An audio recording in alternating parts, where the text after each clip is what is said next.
Bonjour et bienvenue, et surtout, tous nos vœux aux abonnés de TV Liberté, de la part de la rédaction des Affranchis, qui vous délivre sa première chronique annuelle, et que nous allons intituler l'inflation, c'est peut-être aussi une inflation de mensonges. Oui, parce qu'on n'arrête pas de nous dire que, après avoir culminé à 10% en 2022, l'inflation refluera nettement en 2023 et que ça sera beaucoup moins un souci pour les ménages. Eh bien, quand on analyse la situation avec un petit peu de réalisme, bon, d'abord, on se prend une hausse de 15% des prix de l'électricité pour n'importe quel particulier. Et encore 15%, c'est l'hypothèse minimale, car certains particuliers vont voir la note exploser de 30 ou 40%, ce qui a déjà été le cas en 2022. Mais les particuliers, c'est une chose, les entreprises, les personnes morales en sont une autre, et cela ne bénéficie d'aucun bouclier tarifaire.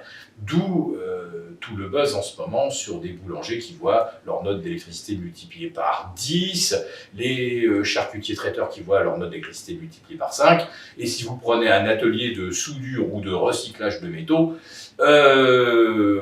on va dire que l'énergie, c'est la clé de l'activité, et là aussi, eh bien, on n'est plus rentable. William Sorin, Garbit ont également arrêté leur production en France. Donc on peut déjà faire une croix sur la réindustrialisation du pays avec une énergie qui demeure extrêmement chère, et qui va malheureusement le demeurer puisqu'on ne veut pas sortir de ce mécanisme infernal de fixation des prix de l'énergie européen. Les Portugais, les Espagnols en sont sortis, oui c'est vrai, mais ils n'étaient pas, on va dire, inclus dans le mécanisme qui par contre regroupe France, Allemagne, Benelux, Autriche, bien sûr les îles britanniques et les pays du Nord. Donc, si on ne sort pas de ce mécanisme, les prix de l'énergie ne reviendront jamais sur des niveaux comparables à ceux qu'on avait en 2019 ou en 2020. Donc on peut dire que les coûts de production ne permettent absolument pas d'envisager une baisse de l'inflation. Quant au carburant, eh bien c'est fini, les subventions.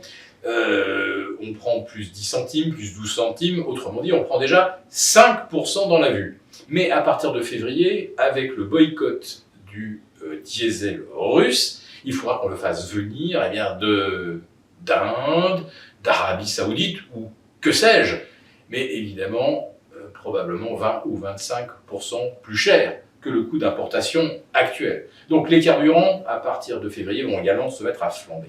Et puis il y a le problème des engrais, qui, comme vous le savez, à 90% sont des engrais azotés. Or, l'engrais azoté est un dérivé quasiment à 100% du gaz, tout simplement parce que on procède d'abord à une méthanisation, ensuite de la méthanisation, on passe à la production d'urée, et puis à la production d'engrais azotés, lesquels sont ensuite répandus dans les champs céréaliers.